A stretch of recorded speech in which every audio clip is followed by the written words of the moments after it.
chance d'accueillir Monsieur Alexandre Feigenbaum et Jean-Charles Goldberg, qui sont tous les deux, qui font partie de l'association Dimi Watch.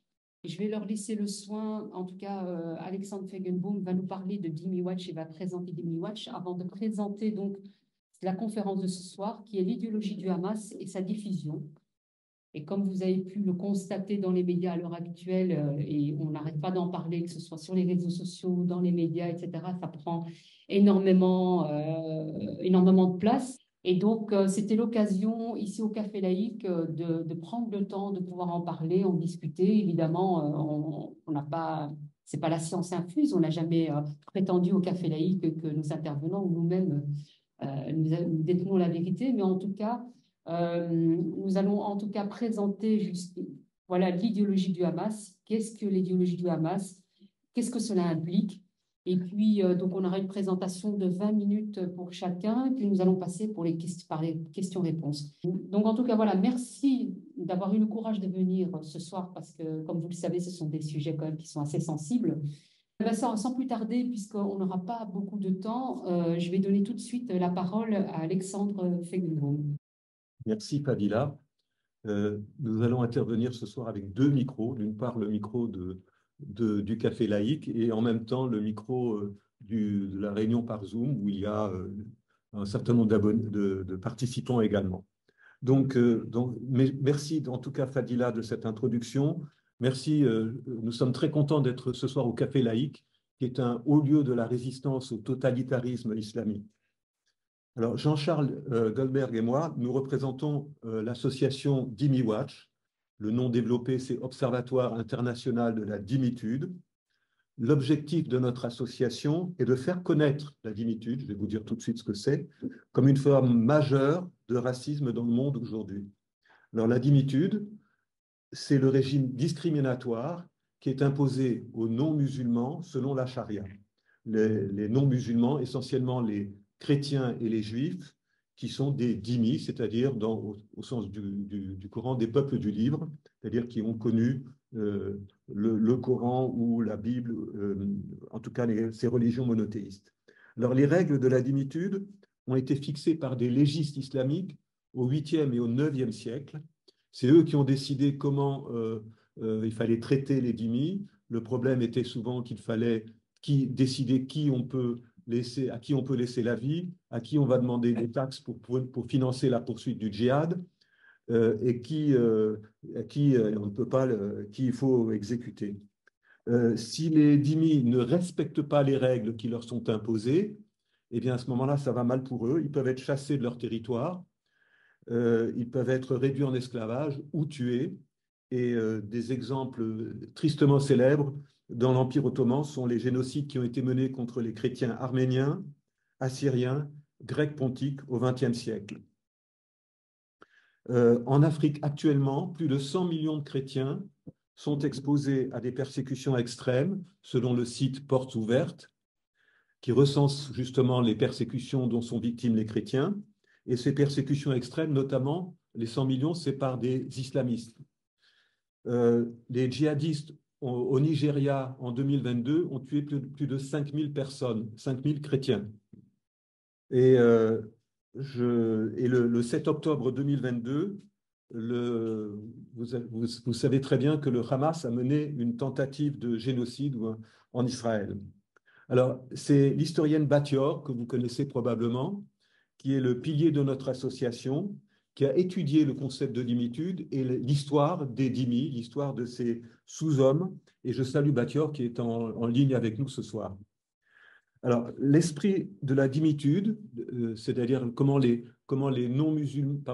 musulmans qui sont en Europe peuvent ressentir la dhimmitude, cet esprit-là favorise la diffusion de la propagande du Hamas. Et c'est de cela que je vais vous parler maintenant, que nous allons vous parler maintenant. Alors, vous connaissez bien Florence Bergeau-Blaclair. Moi, je m'appuyais sur quelqu'un d'autre dont le livre n'est pas encore paru en français. Il est paru en allemand et en anglais. C'est Matthias Künzler. Et ce monsieur m'a écrit un mail il y a quelques mois qui commençait par, voilà, je suis allemand, je ne suis pas juif, et je me suis toujours demandé pourquoi mes parents avaient adoré Hitler. Et ça situe ça situe un peu la question que je vais traiter maintenant. C'est les origines de cette idéologie qui est celle du Hamas, qui est celle des frères musulmans, puisque les frères musulmans, le Hamas se réclame dans sa charte comme la succursale palestinienne des frères musulmans. Donc, la majeure partie des informations que je vais vous donner viennent du dernier ouvrage de Matthias Kunzel, qui est paru au mois d'août dernier, pour le moment en anglais. Le titre, c'est Les nazis, l'antisémitisme islamique et le Moyen-Orient, la guerre arabe de 1948 contre Israël et les contre-coups qui ont suivi la Seconde Guerre mondiale. Ça, c'est le titre. Les informations sont de Matthias, les interprétations sont de moi. Donc, voilà. Alors, Kunzel montre une synergie entre trois acteurs et je vous demande de vous ramener avant la guerre. Florence, c'est les choses actuelles. Matthias, c'est les origines. Donc, avant la guerre, il y avait trois acteurs, les frères musulmans, auquel donc est affilié le Hamas, le grand moufti de Jérusalem, Amin al-Husseini, et les nazis hitlériens. Alors, je commence par les frères musulmans. Alors, vous savez que tout a commencé en Égypte, puisqu'en 1928, à Ismaïlia, un dénommé Hassan el-Banna a créé les frères musulmans. Et à l'époque, il s'agissait de lutter contre l'emprise laïque occidentale et l'imitation aveugle du modèle européen. Mais c'était une petite association. On sait que maintenant, il y a des centaines de milliers de membres, mais à l'époque, c'était tout petit. Et jusqu'au congrès de 1933, il y avait à peine 2000 membres.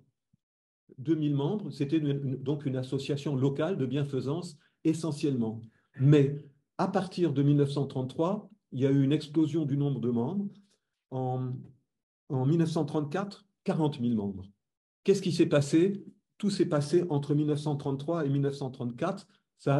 L'explosion du nombre de membres a commencé. Alors, 1933, c'est aussi l'arrivée au pouvoir de Hitler en Allemagne.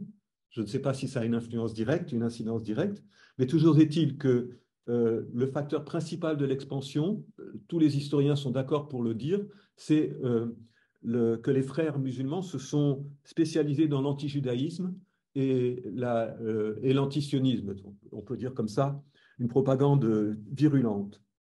Et selon cette propagande, les juifs sont les pires ennemis de l'islam et menacent chaque musulman. Il ne s'agit plus de soumettre les dhimmis, comme je le disais tout à l'heure. On est monté d'un cran dans la lutte parce que les frères musulmans appellent à l'extermination des juifs. Alors le deuxième intervenant, c'est les nazis. Alors les nazis ont interagi avec les frères musulmans dès la fondation de la confrérie. En 1926, Alfred Hess, alors vous connaissez le nom de Hess, il y avait Rudolf Hess qui était l'âme damnée de Hitler. Eh bien, Alfred, c'était son frère, et il vivait en Égypte, à Alexandrie, et il a créé une section du parti nazi qui a très rapidement eu des centaines de membres. Et tout de suite, les nazis de Hess, de Alfred Hess, ont compris que les frères musulmans étaient un partenaire intéressant. Il était intéressant parce qu'il était à la fois anti-juif et anti-britannique, contre la civilisation occidentale. Donc, et en mars 2016, Kunzel a découvert dans les archives nationales britanniques un rapport de 30 pages sur les suspects allemands en Égypte dans les années 30. Et on y apprend que les agents nazis assistaient aux réunions des frères musulmans. Il leur avait même communiqué des traductions en arabe de documents importants, qu'ils discutaient directement avec Hassan el-Banna et que Berlin était tenu au courant au plus haut niveau et suivait avec attention les relations avec les frères musulmans. Et voilà, donc d'autres documents saisis en 1939 par les services secrets britanniques. Les nazis ont déménagé en 1939, juste avant la guerre. Ils ont perdu quelques classeurs qui étaient quand même des documents intéressants et qui ont été étudiés par un chercheur norvégien, Brynjar Alia.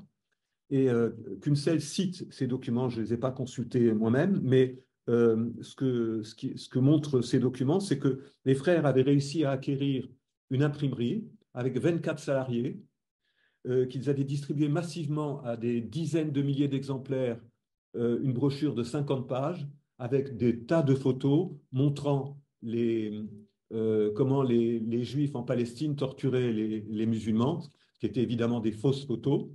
Mais évidemment, c'était leur propagande et c'est ça qui a permis leur essor, ce genre de propagande.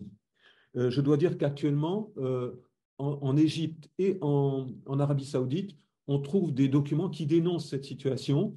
Et le second quotidien saoudien a publié récemment un long article sur Hassan el-Banna, le montrant il y a une grande photo qui le montre avec un chapeau et l'emblème nazi sur ce chapeau. Donc ainsi, ce qui est paradoxal, et c'est l'une des choses que souligne Matthias Kunsel, c'est que l'organisation qui est aujourd'hui la plus influente dans le monde arabe, qui prétend s'opposer au matérialisme occidental, doit sa puissance à l'argent des nazis, un parti païen, anti-religieux, et qui est considéré partout comme presque partout, comme la véritable incarnation du mal. Et le Hamas, qui se déclare donc comme la filiale palestinienne des Frères, a repris ce thème dans sa charte en 1988. Le troisième acteur que j'ai nommé, c'est le moufti de Jérusalem, le grand moufti, Amin al-Husseini. Alors, dans sa jeunesse, déjà, anti-juif obsessionnel, il avait organisé des pogroms en Palestine en diffusant lui aussi des fausses photos. Il avait montré, les photos qu'il avait montrées, c'était la mosquée que vous connaissez sur le mont du Temple, la mosquée Al-Aqsa, en feu. Soi-disant, les Juifs l'auraient détruite par le feu. Ben, elle est toujours là. Donc, mais quand même, à l'époque, ça avait déclenché des dizaines de morts parce que, effectivement, l'information circulait très vite. Il a collaboré avec les nazis, il a monté des unités combattantes avec les nazis qui se sont illustrées par leur cruauté en tuant des communistes et des juifs dans les Balkans. Et il est intervenu dans la Shoah et Kunsel signale qu'il est directement responsable de nombreuses victimes juives parce qu'il est intervenu dans les actions de gouvernements européens. Je voudrais dire que pour moi, c'est un loser parce qu'il a tout raté dans la vie. Il espérait que Hitler allait le nommer grand leader du monde arabe. Hitler ne l'a pas fait parce que Hitler n'avait jamais trop confiance. Il avait fait un coup d'État, il a tenté un coup d'État en 1941 à Bagdad, raté. Le coup d'État a raté et il s'est retourné contre les Juifs et il y a un pogrom de Juifs en juin 1941. En 1948, le même Husseini a poussé les Arabes à faire la guerre à Israël, qui venait de déclarer son indépendance. Il a fait perdre la guerre à tout le monde. Alors, c'est un loser, peut-être c'est surtout les gens qui l'entraînent qui perdent là-dedans. Parce que lui-même, les nazis lui ont donné énormément d'argent. Il a donc bénéficié de beaucoup d'argent. Mais il a réussi une chose, c'est que la diffusion massive de son anti-judaïsme. Et le Hamas marche exactement sur ses traces. C'est-à-dire que le Hamas, je l'espère, va perdre la guerre qu'il a menée, qu'il a commencé maintenant. On s'achemine peut-être, je l'espère, vers une perte de cette situation pour le Hamas. Mais ils ont quand même détourné eux aussi de beaucoup d'argent. Ça a rapporté beaucoup d'argent aux chefs, de l'argent qui était destiné aux Arabes palestiniens et qui est allé aux chefs. On sait que la construction des tunnels, l'argent, les chefs sont des personnes parmi les plus riches du monde. Et je dois dire que j'ai appris hier que le Hamas, en spéculant sur ce qui allait se passer le 7 octobre, ils ont vendu des actions la semaine d'avant, ils les ont rachetées la semaine d'après, et ils auraient encaissé plus de 800 millions de dollars simplement en pariant sur l'écroulement des cours des actions israéliennes après le 7 octobre. Donc, pour les finances, c'est bon, mais pour la stratégie, heureusement, pour le moment, ça a échoué. Alors, je reviens à l'histoire que raconte donc Matthias Kunsel. 1937, ça a été le grand tournant. C'est en 1937 que tout s'est joué, parce qu'en 1937, les Anglais ont publié le plan Peel qui proposait un premier partage de la Palestine entre un État juif et un État arabe. Évidemment, les nazis, les frères musulmans et Al-Husseini étaient totalement contre l'existence d'un État juif, même si les Juifs étaient là depuis des siècles. Et donc, quelques mois plus tard, en août 1937, est paru un pamphlet anti-juif de quelques pages, même pas 10 pages, qui s'appelle « Islam et judaïsme », et que moi je considère, je ne sais pas si c'est unanime pour les historiens, mais c'est un document qui a été tellement repris et qui a inspiré la charte du Hamas qu'on peut le considérer comme le document, ce que je considère comme l'élément fondateur de l'islam politique, ou de l'islamisme, si vous voulez. En fait, c'est un équivalent islamique des protocoles de sages de Sion, et Husseini en est l'auteur présumé. Ce n'est pas signé, mais il en est l'auteur présumé. Et ces arguments de Husseini seront repris par Sayed Qutb, le théoricien des frères, puis par le Hamas dans sa charte de 1988. Alors, je vais donner la première phrase, vous allez voir. Depuis le début de leur histoire, les Juifs ont toujours été un peuple opprimé. Deuxième phrase, il doit sûrement y avoir une bonne raison à cela. Et le texte, en fait, c'est une compilation des versets anti-juifs du Coran et des commentaires. Alors, le Coran, il n'y a pas de changement, évidemment, dans le texte du Coran, mais les commentaires sont à charge. C'est-à-dire que Husseini va interpréter tous les textes, et je vais vous donner un exemple. Premier exemple, c'est Médine. Alors, vous savez qu'initialement, Mohammed espérait que les 10 000 juifs de Médine se convertiraient à l'islam. Il y avait plusieurs tribus juives à Médine, et qu'ils allaient le soutenir dans sa conquête, dans le djihad. Et ça n'a pas été le cas. Et donc, en réponse, Mohammed s'est retourné contre ces tribus juives. Il en a expulsé, il en a massacré, il en a réduit en esclavage. Et en 627, en février 627, on a tué 700 juifs à Médine en une journée. Alors donc, voilà le commentaire de Husseini inverse l'histoire. Voilà ce qu'écrit Matthias Kunzel. Ils parlent de Husseini et Sayed Qutb, le théoricien des frères musulmans qui a écrit cela en 52. Alors, Qutb a révisé le Coran et réécrit l'histoire traditionnelle de l'islam. Alors que les Juifs de Médine n'avaient en réalité aucune chance contre Mohammed et ses compagnons, Qutb présente les musulmans comme les victimes et les Juifs comme les agresseurs de l'islam. La lutte entre l'islam et les Juifs continue, car les Juifs ne se contenteront que de la destruction de l'islam. Voilà donc l'idéologie. Vous voyez l'idéologie qui est mise par Husseini. C'est donc les musulmans sont les victimes et les Juifs les agresseurs. Et chaque musulman est menacé. Et c'est exactement cette idéologie-là que va répandre le Hamas. Et le Hamas a fait de Gaza une usine à radicalisation, une usine à radicaliser les jeunes. Alors, second exemple, et Jean-Charles en parlera tout à l'heure, je suis à combien de temps un quart d'heure. Un quart d'heure, donc je vais me dépêcher d'avancer. Donc, à ce moment-là, disons qu'il y a eu l'épisode que vous montrera Jean-Charles tout à l'heure. Dans le Coran, il y a un passage où le prophète allait manger, après avoir gagné une autre victoire contre les Juifs à Khaïbar, selon le Coran, une Juive a tenté de l'assassiner en empoisonnant le plat qu'il allait manger. Et l'agneau s'est réveillé et a dit non, ne me mangez pas, je suis empoisonné, voilà. Et donc, on déduit que finalement, ce sont quand même les Juifs qui ont tué le prophète dans cette brochure Islam et Judaïsme, parce que le prophète a peut-être ingéré une trace de poison, peut-être, et en tout cas, il en est mort 3 ans plus tard. Donc, voilà, vous voyez le ton de la propagande, voilà ce qu'on enseigne, voilà ce qu'enseigne le Hamas, voilà ce qu'enseignent des gens comme Hassan Iqiyoussen qui reprennent la pensée des frères musulmans. Et cette synergie entre l'islam et le nazisme, Pierre-André Taguieff l'a dénommé islamo-nazisme. Et effectivement, ça correspond à ça. Il ne s'agit même plus de soumettre les Juifs, il s'agit de les exterminer, et pas seulement les Juifs de Palestine ou d'Israël, tous les Juifs du monde. Et vous voyez qu'il y a des attentats, il y en a eu à Bruxelles, c'est la logique. Alors, les nazis ont beaucoup aidé la diffusion de cette propagande. Pendant 6 ans, la radio Zezen, qui est en fait la radio arabe de Berlin, qui avait été une station qui avait été montée pour les Jeux Olympiques de 1936, cette radio a fonctionné à fond avec des émissions en arabe et en persan, et en appliquant exactement ces thèmes. C'est un bourrage de 6 années qui a ancré l'antisémitisme islamique dans la conscience de la rue arabe.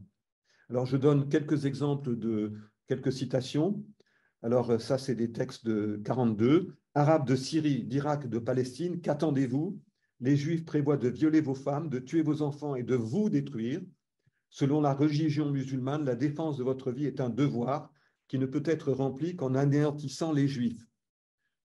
Et vous voyez un peu le ton de cette propagande, et ça continue. C'est-à-dire que le nazisme a été vaincu en Europe, militairement, mais l'idéologie continue et est véhiculée par les frères musulmans et le Hamas.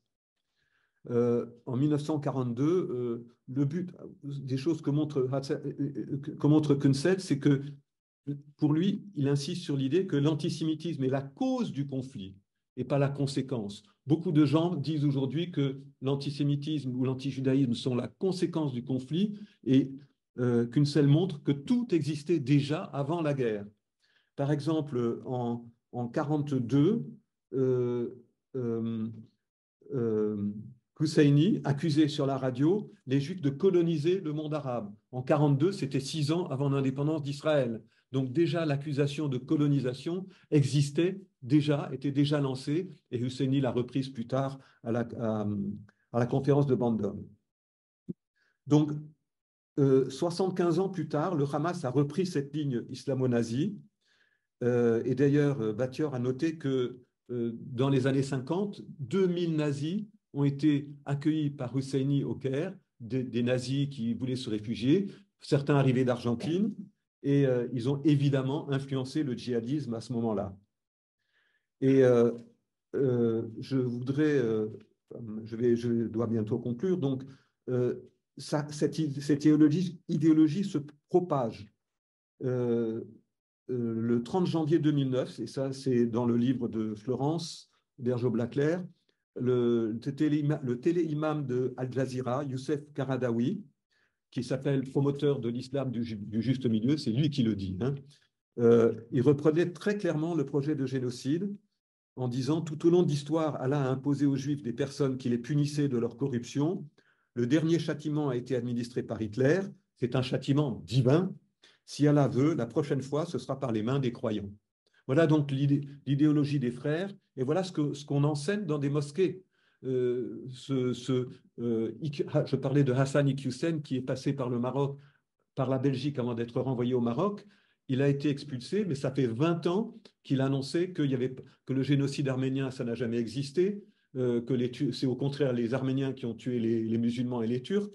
Il annonce que la Shoah n'a pas existé. Enfin, et évidemment, comment voulez-vous que les jeunes qui ont été endoctrinés à cela, à cette usine de production de haine, comment voulez-vous qu'ils acceptent les lois d'une république qui se dit laïque? Donc le Hamas s'est construit sur la haine. Tuer des Juifs est un acte pieux. Mais comment des sociétés occidentales non musulmanes ont-elles été contaminées? Alors je vais conclure en insistant sur... je vais paraphraser une organisation islamique française, et je dirais que les Juifs sont des indigènes de la Palestine, que je rappelle que les Arabes puis les Ottomans ont colonisé la Palestine pendant 14 siècles, une colonisation souvent dure, avec imposition des lois de la dimitude. Et on connaît par exemple le témoignage de Chateaubriand, qui voyageait en Palestine en 1806, et il a fait un bref voyage, et il a été frappé par la situation des Juifs qui, je cite, « légitimes maîtres de la Judée, esclaves et étrangers dans leur propre pays ». Les Juifs sont toujours restés là, même dans la misère, même opprimés en tant que dhimmis, même devenus minoritaires sous l'oppression. Ils ont retrouvé leur indépendance en 1948 sous l'égide de l'ONU, mais la propagande frériste islamo-nazie a tout simplement ignoré les décisions de l'ONU de cette époque et a remplacé l'histoire avec un grand H par des narratifs. Et on pourra revenir dans la discussion sur les mouvements décoloniaux qui ont soutenu ces narratifs. Et je dois dire que la déficience des mouvements décoloniaux doit être rapprochée d'une autre défection, celle de la plupart des associations féministes après les crimes féminicides du 7 octobre. Et je conclus simplement en donnant la parole à Taoufik El-Hakim, un grand romancier égyptien cité aussi par Matthias Kunsel, qui, après la guerre de la Seconde Guerre mondiale, proposait de dénazifier le monde arabe. Je vous remercie. Donc, bonsoir aussi.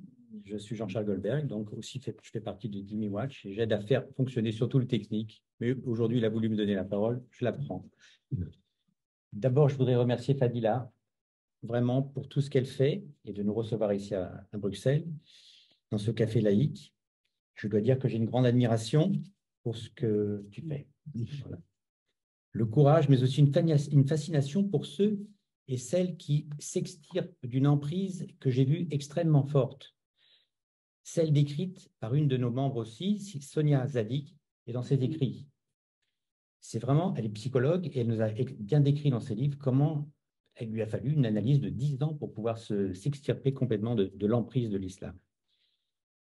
Dimi Watch comprend quelques-unes de ces personnes qui ont la capacité de dire non. Elles ne sont pas si nombreuses dans une société, dans le monde musulman.